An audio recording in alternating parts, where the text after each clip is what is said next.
तो दिल्ली की आपने जामा मस्जिद तो देखी होगी जो मुगलिया सल्तनत की है। और ये जैसे होता है ना कि एक इतिहास हो जाता है, बरार सल्तनत की मस्जिद एक इतिहास हो गई दोस्तों। देखकर बड़ा दुख हुआ, पूरी तरह से सब कुछ ख़त्म हो चुका है। कहते ना इतिहास में सब चीज़ें बस रह जाती हैं, बस ये वैसा ही रह गया। लेकिन इन सल्तनत को तालीम से हम ज़िंदा कर सकते हैं। आपने भाई का वीडियो देखा था जो मैंने इससे पहले डाला, वो यही बोले थे हमें कुछ नहीं मालूम। तालीम अगर हम हमारे आसपास के लोगों को देंगे तो हमारा अतीत हमेशा ज़िंदा रहेगा और हमेशा पावरफुल रहेंगे। अचलपुर जब मैं आया तो मैंने आपको सबसे पहले गेट, वहाँ की जामा मस्जिद और कुछ और मस्जिदें और शिया मोहल्ले भी, और साथ ही ये ईदगाह, ये पूरी अचलपुर की ईदगाह, जो अभी तक मैंने कहीं भी इस तरह की इतनी खूबसूरत ईदगाह नहीं देखी है दोस्तों। अगर ध्यान नहीं दिया गया तो ये मान के चलें कि ये कुछ ही टाइम में ये धरोहर का ये हिस्सा गिर जाएगा और ये जो मकबरा है फिर कभी देखने में नहीं आएगा। दोस्तों मैं आ गया हूँ बेरार सल्तनत की राजधानी अचलपुर में। और जैसे कि बहमनी सल्तनत से हटने के बाद में, अपनी इंडिपेंडेंस पूरी करने के बाद में ये सल्तनत की शुरुआत हुई थी, जिसकी शुरुआत करने वाले थे फ़तेहुल्लाह इमादुल मुल्क।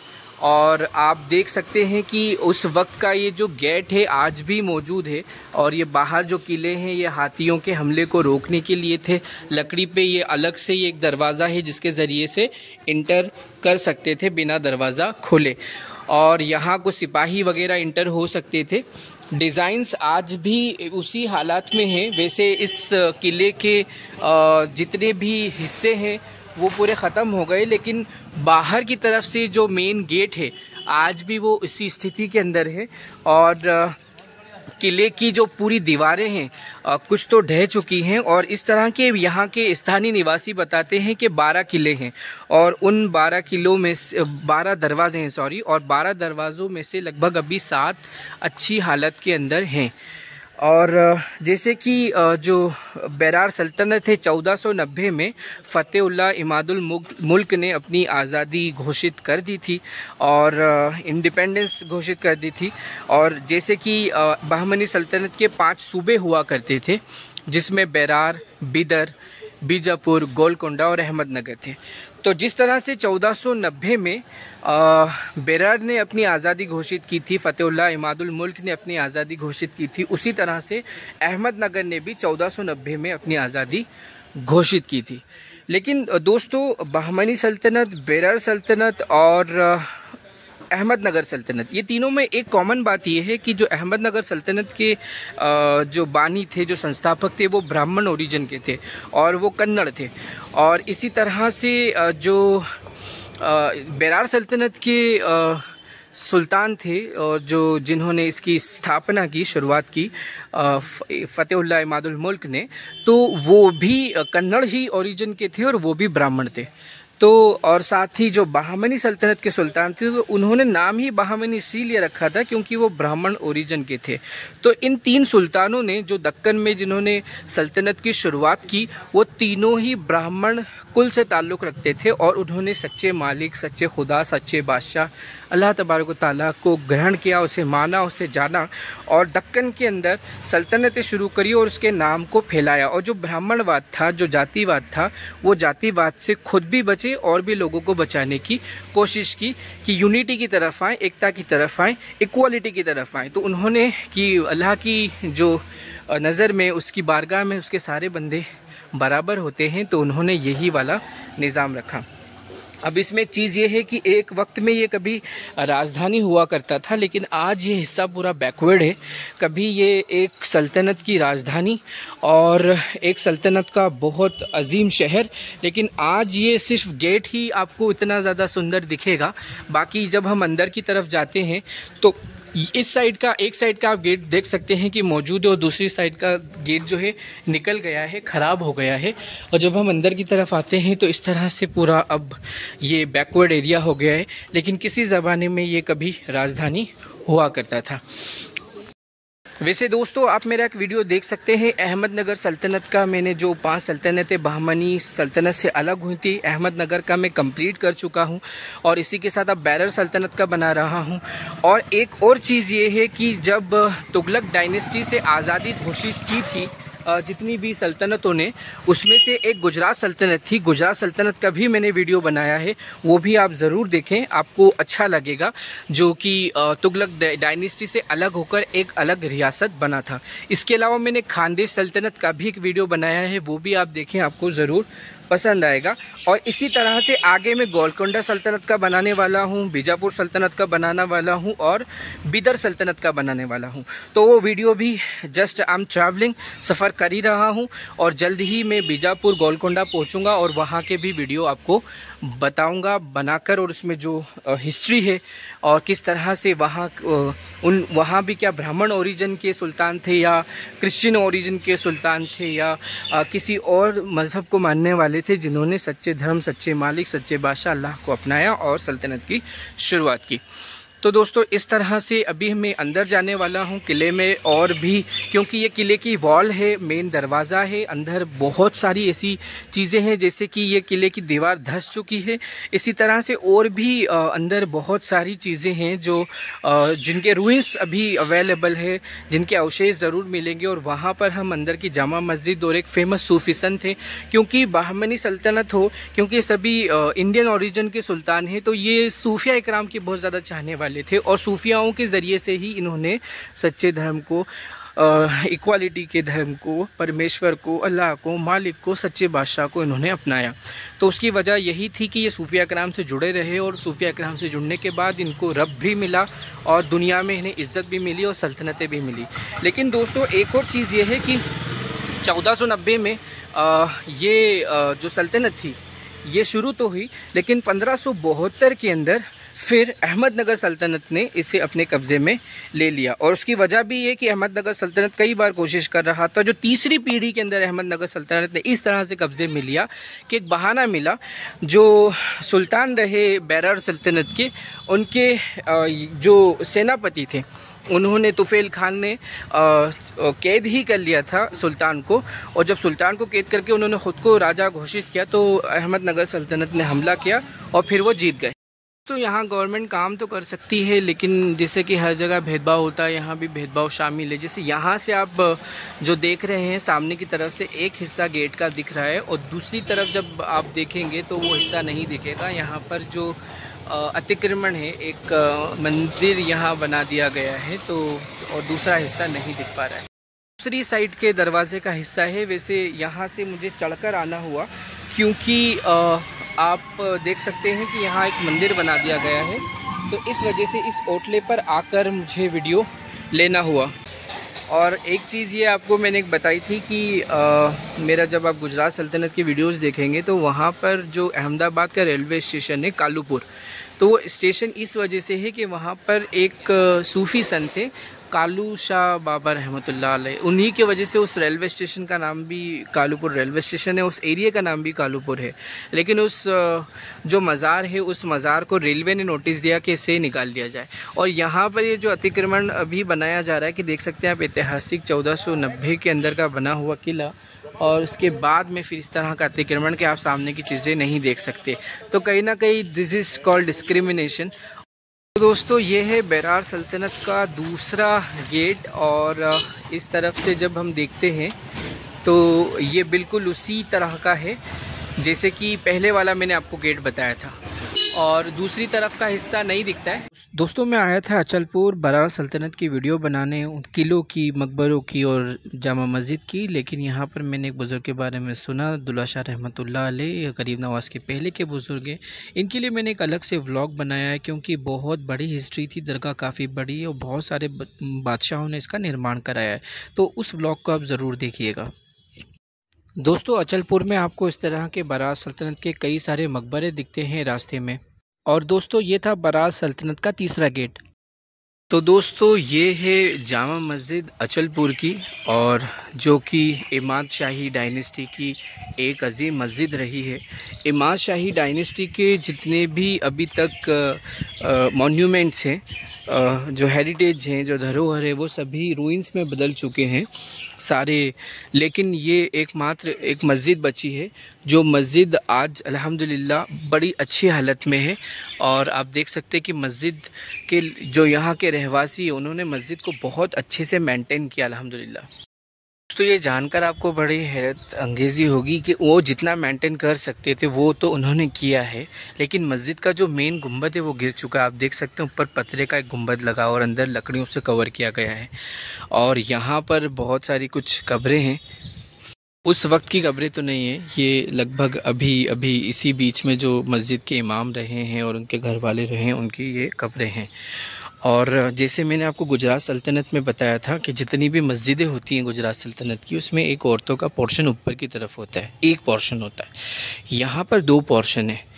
और जैसे कि गुजरात सल्तनत के जो सुल्तान थे वो खत्री समाज से थे, पंजाबी, तो और वो सूफिया इकराम के बड़े चाहने वाले थे, तो कहीं ना कहीं सेक्युलर माइंडेड रहे हैं।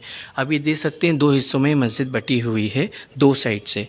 तो ये ऊपर की तरफ आप जो देख रहे हैं ये है औरतों के लिए नमाज़ पढ़ने का, और नीचे आदमी पढ़ सकते हैं। और औरतों के जाने का नमाज़ पढ़ने का जो रास्ता है वो इस साइड से। ये है मस्जिद का मेन हिस्सा। और जैसा कि मैंने आपको बाहर से गुंबद दिखाया था जो पतरे का लगा हुआ है, मेन गुंबद गिर चुका है, तो अब यहाँ पर लकड़ी लगाई गई थी। मीन्स कहने का मतलब यह है कि जितना यहाँ के रहवासियों से हो सका उन्होंने ज़रूर किया, अच्छी कंडीशन में रखने की कोशिश की। लेकिन गुंबद का जो कंस्ट्रक्शन का काम है वो गवर्नमेंट के ज़रिए ही हो सकता है। और सामने जो आप देख रहे हैं ये है मेहराब। और ये मेहराब जहाँ तक मेरा ख्याल है मस्जिद काफ़ी नीचे की तरफ थी। और आप देख सकते हैं कि दोनों तरफ से जो ये मस्जिद का जो साइज़ है काफ़ी कम दिख रहा है। उसकी वजह ये है कि काम यहाँ पर जो टाइल वगैरह सब लगाई गई, नया काम किया गया, उसकी वजह से मस्जिद थोड़ा ऊपर आ गया और ये मेहराब इसीलिए आपको छोटे दिख रहे हैं। दूसरी तरफ हम जब जाते हैं तो फिर मस्जिद दो हिस्सों में बटी हुई है, एक ऊपर औरतों का पोर्शन है और नीचे आदमी नमाज पढ़ सकते हैं।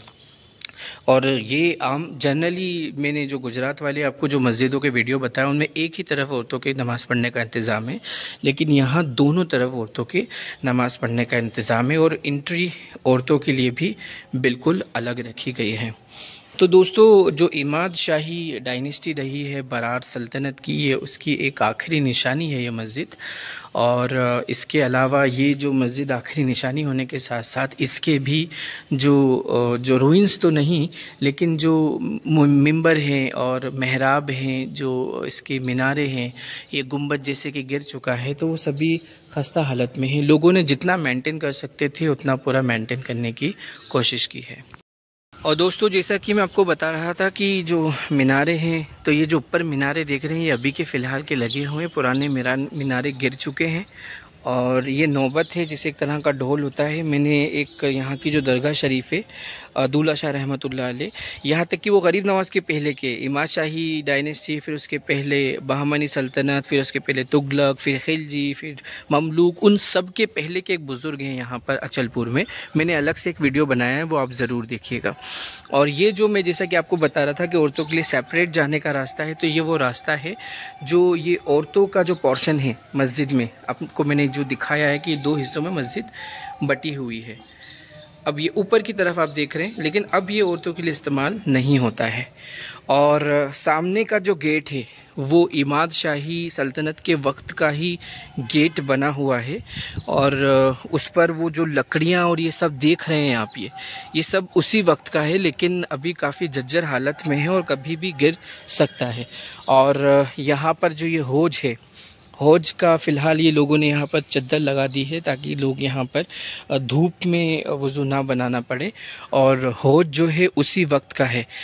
अब ये अब भेदभाव वाली जो बातें होती है वो वाकई में मैं हर बार अपनी वीडियो में कहता हूँ। और अगर आपको भेदभाव दूर करना है ना दोस्तों, तो you need to get education. और इसमें एक चीज़ ये नहीं कि आपने एजुकेशन हासिल कर लिया, आपको आपके आसपास कम से कम आपके कुछ रिलेटिव्स, कम से कम आपके कोई पड़ोसी, उनके बच्चों के एजुकेशन का इंतज़ाम करना होगा। अगर आप चाहते हैं ये भेदभाव दूर हो, तो अगर आप ख़ुद को बनाएंगे, ख़ुद को बड़ा करेंगे, ख़ुद एजुकेटेड होंगे, तो आप अकेले कुछ नहीं कर पाएंगे, बल्कि आपका भी छीन लिया जाएगा और आपके साथ भेदभाव होगा।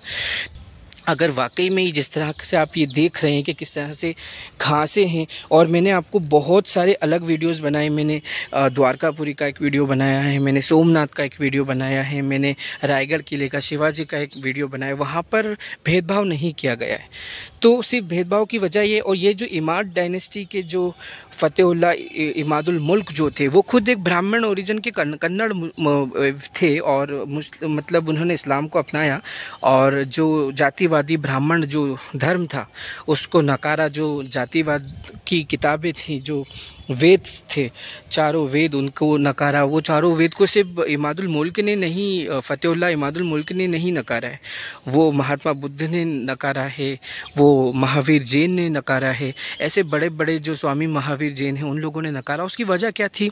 उसकी वजह ये थी कि उसमें जातिवाद था कि ब्राह्मण, और आज भी हिंदुस्तान में कि ब्राह्मण सर्वोपरि है, और आज भी हिंदुस्तान में 2% ब्राह्मण है, 3% ब्राह्मण है, और वो पूरे हिंदुस्तान को सिर्फ जातिवाद में उलझा कर वो सारे को, कुछ लोगों को क्षत्रिय, वैश्य और शूद्र बनाकर आज भी हिंदुस्तान के अंदर ये जातिवादी शोषण कर रहे हैं। तो दोस्तों, अगर इस शोषण से बचना है तो हमें कलमा तौहीद को फैलाना होगा, जो अत्याचार के ख़िलाफ़ है, जो शोषण के ख़िलाफ़ है, जो एक परमेश्वरवाद है, जो निराकार परमेश्वरवाद है, एक अल्लाह की पूजा की जाए। तो अगर आप वो करना चाहते हैं, शोषण को दूर करना चाहते हैं, भेदभाव को दूर करना चाहते हैं, तो पहले आपको भेदभाव दूर करना होगा। और वो भेदभाव कैसे दूर होगा कि आप कम से कम जिस तरह से एजुकेशन हासिल करना चाह रहे हैं, तो कुछ आप आपके रिलेटिव्स को देखिए, कुछ आप पड़ोसियों को देखिए, उनके लिए कीजिए। जब हमारी कौम मजबूत होगी तो आप मजबूत होंगे, आपके साथ भेदभाव नहीं होगा। तो जो इमादुल मुल्क थे, ये मस्जिद का निर्माण इमाद शाही डायनेस्टी में किया गया था, बरार सल्तनत के अंदर, और ये आज अचलपुर में, इससे पहले एलिचपुर कहते थे। तो दोस्तों, उन्होंने ब्राह्मणवाद को छोड़ा। मैंने गुजरात सल्तनत के वीडियोज़ बनाए हैं, सुल्तान उसमें बेगड़ा रहे हैं, अहमद शाह रहे हैं, इन सभी के वीडियोस हैं। वो भी कभी खत्री समाज, पंजाबी समाज से ताल्लुक़ रखते थे और वो भी ब्राह्मणवाद में उलझे हुए थे। तो उन्होंने कलमा पढ़ा और अल्लाह ने उन्हें सल्तनत से नवाजा। यहाँ बरार सल्तनत से फ़तेहुल्लाह इमादुल मुल्क को नवाजा, उन्होंने कलमा पढ़ा। जो बहामनी सल्तनत जिनसे ये अलग हुए थे, वो उन्होंने ब्राह्मण ओरिजिन के नाम से ही बहामनी सल्तनत रखा था, लेकिन वो उस तरह का ब्राह्मण जो एक अल्लाह को मानता है, वो उस तरह का ब्राह्मण जो जातिवाद को नहीं मानता है। तो ये सारी बातें जो सफ़र खान हसन गंगू जिनका नाम था, वो वीडियो अभी मैं जब वहाँ पहुँचूँगा बहामनी सल्तनत की राजधानी में, क्योंकि अचलपुर, एलिचपुर बरार सल्तनत की राजधानी थी, इसीलिए मैंने बहामनी सल्तनत का वीडियो पहले ना बनाते हुए मैंने पहले बरार का बनाया। क्योंकि मेरे ये ट्रैवलिंग, जो मेरा जब ट्रैवल कर रहा था, जर्नी में था, तो ये मुझे पहले रास्ते में पड़ा। और एक पूरा वीडियो मैंने एलिचपुर के जो बुज़ुर्ग हैं, माफ़ी चाहूँगा, जो एक पूरा वीडियो है मैंने दूल्हा शाह रहमतुल्लाह अलैह का बनाया, जो गरीब नवाज के पहले के एक बुज़ुर्ग हैं। तो वो वीडियो भी आप ज़रूर देखना, क्योंकि वीडियो काफ़ी बड़ा हो जाता, इस वजह से मैंने उसका इस्तेमाल नहीं किया। बाकी अभी मस्जिद में ये जो बाहर के जो आप जालियाँ देख रहे हैं, अभी का कंस्ट्रक्शन है, ताकि कोई यहाँ पर इंटर ना हो पाए। और इसके अलावा 2 रास्ते और हैं मस्जिद में आने के। एक तो मैंने मेन गेट वो बताया है, आप ये छोटा सा जो गेट देख रहे हैं इस तरफ से, बहुत ज़्यादा जर्जर हालत है दोस्तों। जो एएसआई तो कुछ करेगा भी नहीं, चाहेगा भी नहीं, अगर करेंगे तो फिर वो अपने अथॉरिटी में सारा ले लेंगे। अभी छोटा सा जो गेट दिख रहा है आपको, ऐसा लग रहा है कि यहाँ कुछ जाने को नहीं होगा, लेकिन जब हम इधर से जाते हैं ना दोस्तों, तो बाहर जब हम निकलेंगे तो यहाँ से हमें 2 रास्ते दिखते हैं जो मस्जिद में आने के लिए हैं, और यहाँ से बस्ती शुरू हो जाती है। हम दोबारा से इसी रास्ते से जब हम अंदर की तरफ मस्जिद में जाते हैं तो आपको ये दोबारा से मिलता है। इसके अलावा मस्जिद में आने का एक और रास्ता है, वो यहाँ से है। मैं समझता हूँ ये खुफिया रास्ते होंगे, जो कभी हो सकता है कि कोई ये गेट अभी लगाया गया है, इस वक्त का है, ये पहले ज़माने का नहीं है। और यहाँ से महिलाएं मस्जिद में जाती थी, जो मैं आपको गेट बता रहा था, और इधर से फिर बस्ती शुरू हो जाती है। तो इस तरह से ये मस्जिद का पोर्शन है। 2 तरह से इस्तेमाल होती है कि महिलाएं मस्जिद में इंटर हो जाएं और बाहर के लोग भी मस्जिद में आ पाएँ। तो इस तरह से ये अचलपुर की जामा मस्जिद माशाल्लाह। जो एक चीज़ मैंने देखी है कि जो फूल वाला जो निज़ाम है, ऊपर जितने भी आप फूल देख रहे हैं, वो लगभग जितनी भी सल्तनतें रही हैं उन लोगों ने 2 फुल गेट्स के आसपास लगाए हैं। थोड़ा सा डिज़ाइन में फ़र्क आ जाता है, लेकिन लगभग जितनी भी यहाँ पर हिंदुस्तान में सल्तनतें रही हैं, मुस्लिम सल्तनतें रही हैं, इस्लामिक सल्तनत रही हैं, जिन्होंने पूरे हिंदुस्तान को ब्राह्मणवाद से बचाने की कोशिश की, लेकिन एक हिंदू वर्ड जो दे दिया है, हिंदुस्तानी ना देते हुए, तो ब्राह्मणवादियों ने अपने पूरे वो जो वैदिक और जातिवादी ब्राह्मण धर्म था सभी को हिंदू कह दिया। तो आज शूद्र भी अपने आप को हिंदू कहता है और उस जाल में फंस जाता है। तो ये कहीं ना कहीं जो मुस्लिम सल्तनतों ने एक बहुत बड़ा नुकसान कर दिया हमारे देश के जो भारतीय लोगों के साथ में, कि आज वो हिंदू बोलकर अपने आप को जातिवादी व्यवस्था में फंसा लेते हैं। हकीकत में धर्म ब्राह्मण हैं और उनकी जो किताबें हैं वो वेद हैं, और जितनी भी उसके अलावा बुक्स हैं उनमें कहीं ना कहीं शूद्रों के लिए काफ़ी अपमानजनक अल्फाज का इस्तेमाल किया गया है। तो देश में कोशिश ये करें कि हमारे जो भारतीय हैं उन्हें भारतीय कहें, ख़ुद को भारतीय कहें, उन्हें हिंदू कह के उनकी इज्जत ख़राब ना करें, उन्हें जातिवाद में ना फंसाएं। और अगर आप ख़ुद को भी बचाना चाहते हैं तो आपको तालीम हासिल करना होगी, अपने आसपास के लोगों को तालीम दें, और हमारे देश के अंदर और भी जितने लोग इस जाल में फंसे हुए हैं उनको दीन सिखाएं और तालीम हासिल करके आप ख़ुद को भेदभाव से बचाएं। जिस तरह से इस मस्जिद के अंदर भेदभाव हो रहा है, देखने लग सकते हैं आपके काफ़ी सारा, अब तो यहाँ के जो लोग हैं अनएजुकेटेड होने की वजह उन्होंने ही अतिक्रमण कर दिया है। तो वो कहते हैं ना कि गैरों में कहाँ दम था, मेरी कश्ती वहीं डूबी जहाँ पानी कम था, मीन्स मुझे अपनों ने लूटा गैरों में कहाँ दम था, ऐसा एक कहावत है। तो बस यही अपनी भी इसी वजह से ये काम कर रहे हैं। और ये मेंबर का एक पोर्शन यहाँ पर पड़ा हुआ है, चारों तरफ यहाँ होज के लिए मेंबर बने होंगे, लेकिन अब पूरी तरह से ख़त्म हो गए। तो उम्मीद है कि हम सब कुछ करेंगे तालीम हासिल और हमारे इस जो मस्जिद को कुछ अच्छे वर्क के लिए इस्तेमाल किया जा सके। सब यहाँ पर मिले, मस्जिद की मैं हिस्ट्री जानना चाह रहा था, तो उनको अब उनसे सुनते हैं कि वो क्या जानते हैं। देखो, ये हमारे बाप दादाओं के टाइम से मस्जिद है, बादशाह की याद की है। अब हम नई पीढ़ी को हमें क्या पता है। अब अगर सवाल के लिए अगर आप सवाल करेंगे तो जवाब के लिए हमारे पास में कोई जवाब होना चाहिए। दोस्तों, दिल्ली की आपने जामा मस्जिद तो देखी होगी जो मुगलिया सल्तनत की है, और ये जैसे होता है ना कि एक इतिहास हो जाता है, बरार सल्तनत की मस्जिद एक इतिहास हो गई। दोस्तों, देखकर बड़ा दुख हुआ, पूरी तरह से सब कुछ ख़त्म हो चुका है। कहते हैं ना इतिहास में सब चीज़ें बस रह जाती हैं, बस ये वैसा ही रह गया, लेकिन इन सल्तनत को तालीम से हम ज़िंदा कर सकते हैं। आपने भाई का वीडियो देखा था जो मैंने इससे पहले डाला, वो यही बोले थे हमें कुछ नहीं मालूम। तालीम अगर हम हमारे आसपास के लोगों को देंगे तो हमारा अतीत हमेशा ज़िंदा रहेगा और हमेशा पावरफुल रहेंगे। तो दोस्तों, ये थी बरार सल्तनत की जामा मस्जिद, और अगर यहाँ पर तालीम याफ्ता होते तो आज इस तरह के हालात नहीं होते जिस तरह दिल्ली की जामा मस्जिद और आसपास आपने देखा। वैसे वहाँ भी अतिक्रमण है, तालीम याफ्ता नहीं है, लेकिन पॉपुलेशन होने की वजह से वो लोग उसका जो कंस्ट्रक्शन और आसपास का माहौल उन्होंने अच्छा कर रखा है। लेकिन यहाँ पर पॉपुलेशन भी नहीं है, कुछ भी नहीं है, तो इस वजह से ये सभी इस दुर्गति हो रही ऐसी हालात के अंदर है। उम्मीद है कि हम लोग थोड़ा कुछ तालीम हासिल करेंगे तो ये इस तरह के जो इतनी अजीम मस्जिद, ये शहर का मेन चौराहा होना चाहिए था, आसपास बहुत शानदार माहौल होना चाहिए था, रोड्स होना चाहिए थे, पर ऐसा कुछ भी नहीं है। वजह सिर्फ तालीम, और अगर तालीम हासिल करते तो ये हाल आज देखना ही नहीं होते। दोस्तों, मैं यहाँ की फेमस जामा मस्जिद जा रहा था तो एक और ऐतिहासिक मस्जिद दिखी है बरार सल्तनत के टाइम की। वही मस्जिद में यहाँ पॉपुलेशन और एजुकेशन कोई किसी तरह का रोज़गार ना होने की वजह से यहाँ के लोग तो काफ़ी कमज़ोर हैं, लेकिन फिर भी कुछ शेड जो उनसे हो सकता था उतना उन लोगों ने किया है। और ये मस्जिद है अल्हम्दुलिल्लाह बरार सल्तनत के टाइम की। आप देख सकते हैं कि मस्जिद में 2 अलग ही बड़े से यहाँ पर पिलर्स लगे हुए हैं, और थोड़ा जो ऊपर का स्टाइल है वो कुछ मुगलिया सल्तनत की मस्जिदों से मिलता है, लेकिन जब ऊपर हम देखते हैं तो वो फूल बता देता है कि बरार सल्तनत के टाइम की ही मस्जिद है। माशाल्लाह, इट्स सो गुड।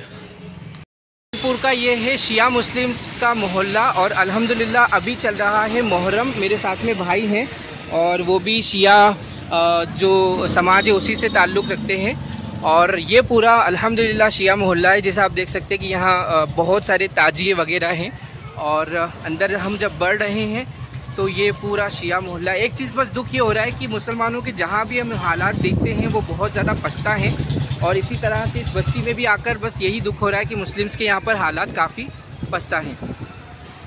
और ये उस वक्त का पुराना आप देख सकते हैं इमाम बाड़ा है, और माशाअल्लाह यहाँ पर देख सकते हैं कि ये इसी जगह पे शाम के वक्त में जो मातम बनाया जाता है। मस्जिद एक वक्त में हिस्टोरिकल थी, अभी नए हालात में बनाई गई है, लेकिन फिर भी जो हिस्टोरिकल कुछ पार्ट्स हैं वो सामने की तरफ ज़रूर हैं। और अभी मस्जिद में कुछ प्रोग्राम चल रहा है, और ये है इमाम बाड़ा अल्हम्दुलिल्लाह। लेकिन एक चीज़ बड़ी दुख की, जहाँ भी मुस्लिम्स पुराने ये ऐतिहासिक अचलपुर शहर के अंदर मुस्लिम्स के इस तरह के हालात देख के काफ़ी दुख होता है। तो कहीं ना कहीं बस यही है कि इकरा बिस्मि रब्बिकल लज़ी खलक, जो शिक्षा है, जो तालीम है, वही मुसलमानों का बेड़ा पार कर सकती है, उन्हें ऊपर ला सकती है। तो एजुकेशन सिर्फ हमें अपने तक नहीं सीमित रखते हुए हमें हमारे लोगों के लिए एजुकेशन की तरफ ध्यान देना होगा, तभी हम लोग कुछ कर पाएंगे। ये नया कंस्ट्रक्शन मस्जिद का किया गया है, और अभी भी फ़िलहाल यहाँ पर कंस्ट्रक्शन का काम चालू है। और अल्हम्दुलिल्लाह ये मस्जिद आप देख सकते हैं कि उस वक्त की ऐतिहासिक मस्जिद बनी हुई है। दोस्तों, ये है अचलपुर का इमाम बाड़ा।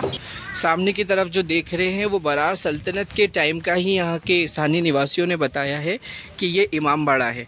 और अभी तो मुहर्रम का महीना चल रहा है, तो माशाल्लाह जो रौनक है वो इमाम बाड़े की और पूरे जो शिया मुस्लिम समाज मोहल्लों की, उसकी तो बात ही माशाल्लाह अलग है।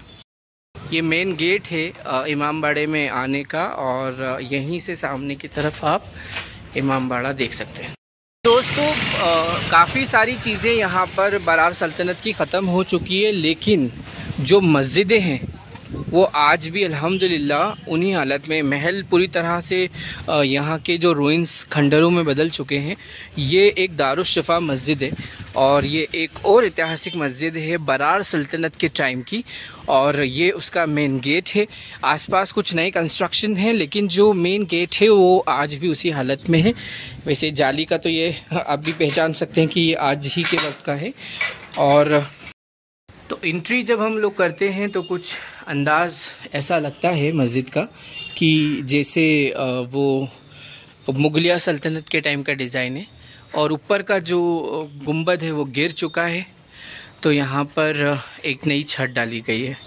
तो वही है, दोबारा से वही बात बार बार आपको कहूँगा कि शिक्षा हासिल करें, तालीम हासिल करें। ASI के अंदर अगर आर्कियोलॉजिकल ऑफ इंडिया में आप होते, तालीम हासिल करते, तो ये गुंबद नहीं गिरा हुआ होता, इसका प्रॉपर काम होता। अब अंदर की तरफ हम जब जा रहे हैं तो मस्जिद का कंस्ट्रक्शन जो आसपास तो यहाँ पर डाला गया है, लेकिन ये मेन मस्जिद है और पत्थरों से आप पहचान सकते हैं। वैसे यहाँ के लोग समझदार हैं, उन्होंने जो पुराने कलर थे वो पूरे कलर को निकाल कर उसे पुरानी स्थिति में लाने की कोशिश की, क्योंकि मस्जिद उसी से ही सुंदर लगती है। तो ऊपर के जितने भी यहाँ ज़रूर कलर है, इसे भी निकाल दिया जाएगा। और लगभग अभी जो मैंने जामा मस्जिद बताई थी वहाँ का जो गुंबद है वो गिर गए हैं, लेकिन यहाँ के जो मस्जिद के गुंबद हैं वो आज भी सही हालत में हैं। लेकिन इस मस्जिद का जो मेन एंट्रेंस है उसका गुंबद गिर चुका है। तो दोस्तों, ये बरार सल्तनत का चौथा गेट है। वैसे बरार सल्तनत जो अचलपुर जिसकी राजधानी रहा, लगभग सारे महल तो रूइंस बन चुके हैं, लेकिन जो गेट्स अवेलेबल हैं जो किले के अंदर आने के, वो आज भी दोस्तों उसी स्थिति में हैं और बहुत ज़्यादा सुंदर दिखते हैं। यानी कि ऐसा लगता है कि जैसे आज के वक्त के हों। यह है बरार सल्तनत के वक्त की ईदगाह। कभी ये बहुत ज़्यादा पॉपुलेटेड एरिया हुआ करता था। जो ईदगाह है माशाल्लाह, उसका जो डिज़ाइन है ना वो काफ़ी सारा माशाल्लाह खूबसूरत है। अभी तक मैंने ऐसी ईदगाह तो नहीं देखी है जो ये ईदगाह है। जिस तरह से इसके अंदर की मेहराबें बनी हैं, और यकीनन ये उस वक्त में आप देखें ना माशाल्लाह ऐसी ईदगाह। और ये मिंबर है, दैट इज़ कॉल्ड मिंबर, के वहाँ पर जो इमाम होते हैं वो वहाँ से मस्जिद में जो नमाज को लीड करते हैं ईद की। तो ये किसी बादशाह के सिंहासन से कम नहीं है।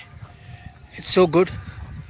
और इट लुक्स लाइक कि वो उधर वाला ये जो गुंबद का हिस्सा देख सकते हैं आप, और ये मीनारा बिल्कुल अभी कुछ कंस्ट्रक्शन ASI तो इनने नहीं किया है, आर्कियोलॉजिकल ऑफ इंडिया ने, लेकिन ये है कि जो कंस्ट्रक्शन का काम है वो कहीं ना कहीं यहाँ के जो स्थानीय निवासी उन लोगों ने किया है। और ये कलर भी, क्योंकि ये पुरानी हालत वाला जो ईदगाह का सिचुएशन नहीं दिख रही है।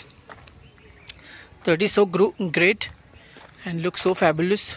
ऊपर जा सकते हैं ना भाई? ये देख सकते हैं कि ईदगाह के अंदर एक मिंबर बना हुआ है और यहाँ से जब इमाम साहब स्पीच देते होंगे तो यहाँ से एक वक्त में पूरी प्रजा और जो उस वक्त के बरार सल्तनत के सैनिक, यहाँ के लोग, जो फिल्मों में जिस तरह से शूट होता है ना दोस्तों, उस तरह का फील आता होगा कि कोई राजा है, बादशाह है और वो बोल रहा है और सामने आपके अवाम है। काफ़ी ऊपर है ये। तो दोस्तों फर्स्ट टाइम इस तरह की मैं ईदगाह देख रहा हूँ, first time in my life, कि वो ईदगाह कोई महल या कोई बड़ी मस्जिद की तरह बनी हुई है। अगर आसपास इसकी बाउंड्री वॉल हो जाती तो इसे मस्जिद ही कहा जाता, लेकिन आसपास बाउंड्री वॉल इसीलिए नहीं बनाई गई ताकि ईदगाह वाला फील आए कि एक मैदान है और वहाँ पर लोग ईद की नमाज़ पढ़ रहे हैं।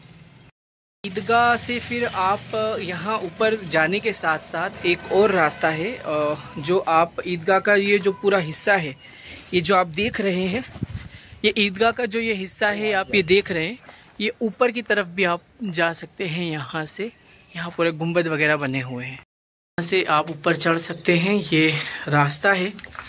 हकीकत में ये ईदगाह कम लगती है और एक मस्जिद, अगर इसकी बाउंड्री होती तो ये एक बड़ी मस्जिद ही कहलाती। ये 700 ईयर्स ओल्ड है, 700 साल पुरानी। और यहाँ से फिर ये ऊपर जाने का रास्ता है। अभी ईदगाह पर ऊपर आया हूँ। ये सामने मीनारा, नमाज़ पढ़ने की जगह, और ये ईदगाह का जो वो हिस्सा जहाँ पर इमाम साहब होते हैं, और ये इसका गुंबद। यहाँ से हम लोग ऊपर आने का बरार सल्तनत के वक्त का दिया हुआ है, और ये है गुंबद। तो दोस्तों उस वक्त से अभी तक यहाँ के स्थानीय लोगों ने ही इसका कंस्ट्रक्शन को बचाए रखा है, थोड़ा प्लास्टर किया है। काश आर्कियोलॉजिकल ऑफ इंडिया भी इस पे काम करे, और नहीं कर रही है तो बहुत सारी जगह गवर्नमेंट इंस्टीट्यूशन काम नहीं कर रहे हैं। ये हमारी जिम्मेदारी है कि हम शिक्षित हों और हमारे आसपास के लोगों को शिक्षित करें, ताकि हम हमारी पुरानी धरोहरों के साथ साथ हमारे आज और आने वाले कल को भी सुधार सकें, और हिंदुस्तान में जो तौहीद का, सच्चे परमेश्वर का, सच्चे खुदा का जो मैसेज है वो भी हम लोग पहुंचा सकें। तो उम्मीद है कि बरार सल्तनत में अचलपुर जब मैं आया तो मैंने आपको सबसे पहले गेट, वहाँ की जामा मस्जिद और कुछ और मस्जिदें और शिया मोहल्ले भी, और साथ ही ये ईदगाह, ये पूरी अचलपुर की ईदगाह, जो अभी तक मैंने कहीं भी इस तरह की इतनी खूबसूरत ईदगाह नहीं देखी है। ये जो आप देख रहे हैं मीनारा, ये गिर चुका था, अभी यहाँ के स्थानीय लोगों ने बनाया है। और सामने का मीनारा भी नया ही बनाया गया है, लगभग 100 साल पुराना। और इस मस्जिद को हो गए, इस ईदगाह को हो गए 700 साल। एक रास्ता तो उसका बंद हो चुका है, लेकिन एक रास्ता चालू है, क्योंकि अभी उसकी हालत जो है वो, उसकी कंडीशन अच्छी है। तो दोस्तों ये थी ईदगाह अचलपुर की। आई होप कि you liked all the information. लेकिन एक चीज़ ये है कि इसका एक एक पहलू, पूरा इतिहास अच्छे से लिखा जाना चाहिए, बताया जाना चाहिए, और वो आप ही कर सकते हैं। उसके लिए आपको एजुकेशन हासिल करना होगा, तालीम हासिल करना होगी। सरकार कितना ही भेदभाव कर ले, लेकिन आप अगर तालीम हासिल कर रहे हैं तो आप आपकी धरोहर को, आप आपके आज को और आप आपके कल को बचा सकते हैं। ये जो ईदगाह के नीचे सीढ़ियों के पास वाला हिस्सा, कभी इधर से भी दरवाज़ा हुआ करता था, लेकिन अब बंद कर दिया गए हैं दो ही तरफ से।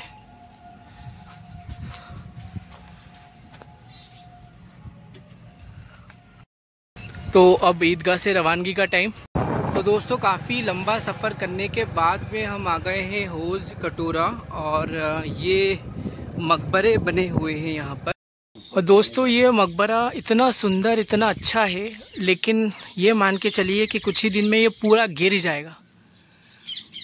और आर्कियोलॉजिकल इंडिया तो यही चाहता है कि गिर जाए, फिर उसके वो जो म्यूज़ियम के अंदर इसके अवशेष ले जाके बताएंगे कि हमने ये रिसर्च किया है। काश आर्कियोलॉजिकल ऑफ इंडिया वाले उनकी नींद खुले और यहाँ पर वो कुछ करने आए, तो कम से कम इस धरोहर को बचाया जा सके, जो बरार सल्तनत की एक वक्त में हिंदुस्तान की एक राजधानी हुआ करता था, एक स्टेट हुआ करता था। और उस स्टेट के धरोहर का ऐसा हाल है, तो शायद मेरे ख्याल से आर्कियोलॉजिकल ऑफ इंडिया को शर्म करना चाहिए थोड़ी सी, अगर उनके अंदर शर्म है तो। और क्योंकि ये जो अलग अलग म्यूज़ियम्स में जाके हम पत्थर देखते हैं, कटोरे देखते हैं, वो कटोरे बिन बिन के वहाँ रख दिए जाते हैं। जो असल काम है वो आर्कियोलॉजिकल ऑफ इंडिया को करना चाहिए, जो नहीं कर रहे। और उम्मीद है कि शायद उनके अंदर थोड़ी शर्म होगी, और अगर उनमें शर्म नहीं है तो आप थोड़ी तालीम हासिल करें आर्कियोलॉजिकल ऑफ इंडिया का, इंडियन इंस्टीट्यूशंस का आप भाग बने। जो भेदभाव हो रहा है हमारे देश में, वो देश की इस भेदभाव को हटाया जाए और हमारी धरोहर को बचाया जा सके। दोस्तों, अगर ध्यान नहीं दिया गया तो ये मान के चलें कि ये कुछ ही टाइम में ये धरोहर का ये हिस्सा गिर जाएगा और ये जो मकबरा है फिर कभी देखने में नहीं आएगा।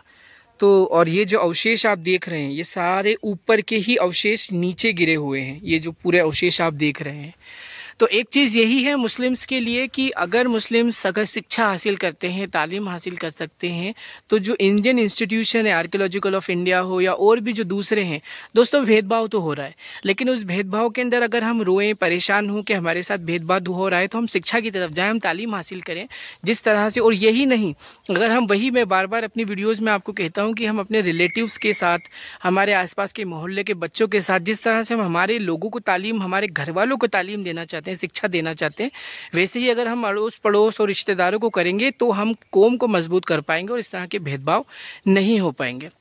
और जब तक आप नहीं हैं तो कम से कम हम वीडियोस के ज़रिए से, ईमेल के ज़रिए से, ख़त के ज़रिए से हम आर्कियोलॉजिकल ऑफ इंडिया को हमारे धरोहर के बारे में, हमारी सिचुएशन के बारे में, हमारी जो शिक्षा का जो स्तर है वो नीचा है, किसी भी बारे में हम बात करते रहें। और उसके साथ ही साथ हम इस जो इंस्टीट्यूशंस का, प्रशासन का हिस्सा बनने की कोशिश करें ताकि हम भेदभाव को ख़त्म कर सकें। इतनी सारी पॉपुलेशन हिंदुस्तान में होने के बाद मुसलमानों की, अगर इतने अचलपुर में भी मैंने देखा कि बहुत ज़्यादा बैकवर्ड हालत हैं, और उसकी वजह ये है कि कोई तालीम हासिल नहीं कर रहा है, और तालीम हासिल ना करने की वजह से आज ये हालात हो रहे हैं। तो हम हमारे कल, जो हमारी धरोहर है कल की, उसको बचा सकते हैं, हमारे आज को बचा सकते हैं, और कल को हम और ज़्यादा बेहतर कर सकते हैं। तो उम्मीद है इस वीडियो के ज़रिए से आपको अच्छा लगा होगा, जो मैंने अचलपुर की सारी आपको हिस्ट्री बताई है, बरार सल्तनत के बारे में, और जो इमादुल मुल्क के बारे में मैंने, फ़तेहुल्लाह इमादुल मुल्क जो बरार सल्तनत के फाउंडर थे, उनके बारे में जो आपको बताया, और भी जो डायनेस्टीज़ हुई उनके बारे में बताया। तो उम्मीद है कि इन्फॉर्मेशन के साथ साथ आपको कुछ इंस्पिरेशन भी मिला होगा, और इस इंस्पिरेशन का आप इस्तेमाल कीजिए। I just would like to tell you that I am travelling all over India, so I just request you, please like the video, share the video and subscribe the channel. तो दोस्तों, ये vlog यहीं समाप्त होता है, और अचलपुर का उम्मीद है आपको सब अच्छा लगा होगा। अब हम लोग निकल रहे हैं। अचलपुर का ऐतिहासिक इमाम बाड़ा, जिससे एक चीज़ ये मालूम चलती है कि बरार सल्तनत में जो सेना नायक होंगे वो काफ़ी सारे शिया जो सेक्ट है उसके मानने वाले होंगे। और अभी फ़िलहाल तो यहाँ लॉक लगा हुआ है। मैंने बाहर की तरफ से जब देखा था तो it was so much big, और वैसे ताला नहीं लगा है अल्हम्दुलिल्लाह। और यहाँ जब हम अंदर आते हैं तो आप देख सकते हैं कि ये शिया वक्त का एक इमाम बाड़ा है, और काफ़ी सुंदर है दोस्तों। और उस वक्त का आप देख सकते हैं कि यहाँ पर हौज है, और उस हौज का अभी कंस्ट्रक्शन किया गया है। बस प्रॉब्लम्स यही आती है कि यहाँ पर अब जो धरोहरें हैं उस पर जो गवर्नमेंट ध्यान नहीं देती, तो फिर वो लोग ही यहाँ पर काम करते हैं। और उस वक्त की एक ऐतिहासिक यहाँ कब्र आप देख सकते हैं, बड़े अच्छे अंदाज में बनी हुई, और कुरान की आयतें यहाँ पर कब्र पर लिखी हुई हैं। इसके पीछे एक नदी है, और उस नदी के किनारे इस जो इमाम बाड़े का कंस्ट्रक्शन हुआ था। ये बड़ा इमाम बाड़ा है दोस्तों। और इस तरफ से जब आप देखेंगे तो यहाँ से नदी आपको दिखती है, और नदी के पीछे जो साइड वाला हिस्सा है वो इतना ज़्यादा अच्छे से काम नहीं किया हुआ है। वैसे शिया हजरात ने बहुत अच्छा काम किया है कि पूरी लकड़ी पर ब्लैक कलर से उसको सजाया है, और गोल्डन कलर बाकी जो पुरानी धरोहर वाली दीवारें हैं उस पर किया हुआ है। यहाँ पर हज़रत अली का नाम। अब अचलपुर में शिया मुस्लिम्स की बहुत माशाल्लाह तादाद है। और यहाँ से जैसे कि मैंने नदी से वहाँ वो जो ऑटो स्टैंड से मैं खड़ा हुआ था और यहाँ से मैंने इसका वीडियो। दोस्तों ये जो सामने आप जो नदी देख रहे हैं ना, इस नदी का नाम है सापन नदी। और सापन नदी के बिल्कुल किनारे, और बताते हैं कि जब इसका कंस्ट्रक्शन हुआ था इस इमाम बाड़े का, तो सापन नदी का पानी इमाम बाड़े की दीवारों को छू कर जाता था। यहाँ से मतलब पानी छू कर जाता था, लेकिन अब वो हालात वैसे नहीं हैं। अब तो ये नदी एक नाले का रूप ले चुकी है, लेकिन फिर भी ये बड़ी नदियों में शामिल है। बारिश में ये बहुत ज़्यादा इस नदी में पानी भर जाता है। और यहाँ पर जैसे कि आप देख रहे हैं तो माशाल्लाह, और ऊपर की तरफ जो गवर्नमेंट ने काम नहीं किया तो इन्हीं जो स्थानीय लोग हैं उन्होंने ही यहाँ पर काम कर दिया है। तो इट इज़ सो अमेजिंग दोस्तों। अचलपुर में कभी सोच भी नहीं सकता था। शिया मुस्लिम्स काफ़ी ज़्यादा एजुकेशन की तरफ जाते हैं, लेकिन यहाँ भी उनको पूरी कोशिश की गई है कि उन्हें बैकवर्ड बनाया जाए। तो अचलपुर का अभी तक दोस्तों बहुत छोटा सा शहर है, और लेकिन यहाँ के जो लोग हैं वो काफ़ी ज़्यादा हेल्पफुल हैं और बहुत सीधे भोले भाले। जो आम जनरली मैंने दूसरे शहरों के जो मुस्लिम्स देखे हैं वो हेल्पफुल यहाँ के मुकाबले उतने कम हैं, और जो जितना भोलापन यहाँ के लोगों में है वो शायद और कहीं आपको नहीं मिलने वाला। तो बहुत अच्छी जगह लगी मुझे। और दिल्ली, हैदराबाद, अहमदाबाद तो शहर कामयाब हो गए, लेकिन अहमदनगर भी काफ़ी हद तक कामयाब हुआ। लेकिन इन शहरों में अहमदनगर में उतनी ज़्यादा मुस्लिम्स की पॉपुलेशन नहीं है।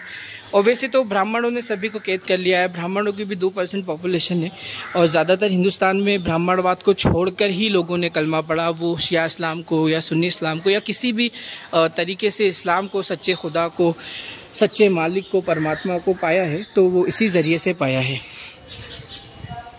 ये जो इमाम बाड़ा सामने की तरफ का ये देख रहे हैं, कंस्ट्रक्शन पुराना ही है, लेकिन इसको रेनोवेट किया गया है ताकि जो पुराने हालात के जो इमाम बाड़े को बचाया जा सके। अब क्योंकि दोस्तों यहाँ जो अब देख रहे हैं टाइल भी जो है उस वक्त के पत्थर हुआ करते थे, वो न ख़राब होने की वजह से अब यहाँ के लोगों ने, जैसे ये मैंने आपको बताया था कि ये कंस्ट्रक्शन जो है वो शिया हज़रात ने करवाया। अब यहाँ भी बना हुआ था तो यहाँ का गिर चुका है।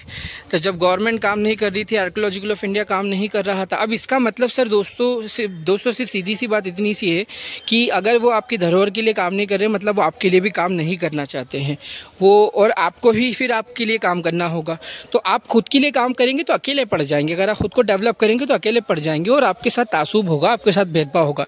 अगर आप कौम को बनाएंगे तो आपके साथ कोई भी भेदभाव नहीं कर पाएगा।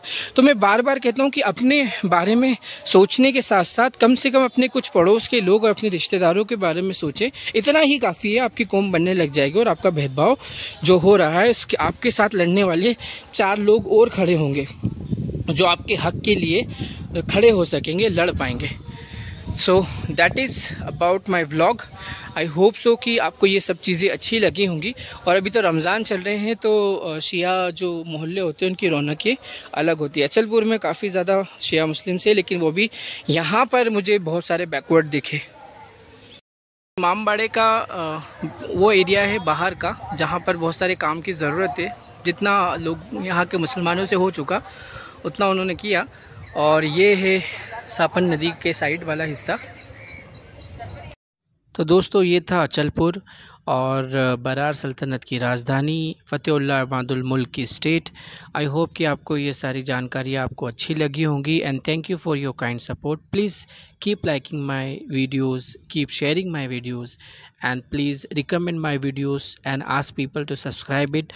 I need your support so that I can continue my traveling, and thanks a lot for your kind support as well, and thank you for watching the video. Thanks a lot.